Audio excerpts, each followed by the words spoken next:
Yo, what's up yo? My name is PJ. I'm from Cebu, Bisaya Kubay. And for tonight guys, konting update lang regarding the COVID-19 here in Cebu City guys. Apparently, nag-declare na ang aming mayor of quarantine effective immediately today, March 15, 2020. So ibig sabihin guys, Cebu City is now under community quarantine, I mean. So there will be some mga travel bans like ang seaports of Cebu City effective midnight close na guys. Wala na makakapasok sa Cebu City, and I think the rest of Cebu until I think Tuesday or Wednesday nag-announce na din kasi si Governor Gwen.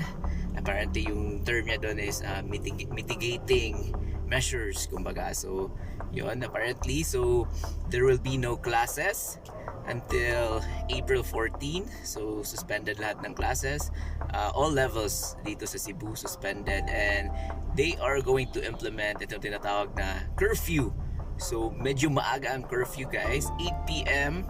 until 5 a.m. So yon, medyo maaga. So take note lang doon guys. So sa mga taga Cebu City dyan guys, yung curfew 8 p.m. So maagang uuwi.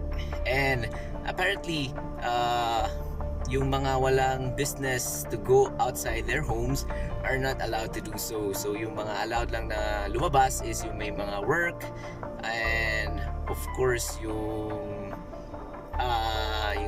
sa hospital, nag-work sa hospital, sa government, sa police, military, and yun guys. So dapat official yung pag-alis nyo ng bahay guys. So wala munang, pati yung pag-malling guys, allowed lang mag-malling if you are going to buy mga essentials guys, mga yung gagamitin sa bahay, mga food, ganon, and medicine, and pag other than that is wag na lang daw kayo pumunta ng malls. And yun din, 8 p.m. close na yung mga malls, restaurants, and yun, wala nang cinemas. Apparently, hindi pwede yung mga gatherings, social gatherings, mga concerts. So, canceled lahat yun guys. And yun, yung cinemas, bawal din. And mga cockpits, mga fiesta, ganon, bawal yung mga gatherings. So, yun guys. Yun yung update dito sa Cebu. So, yun guys.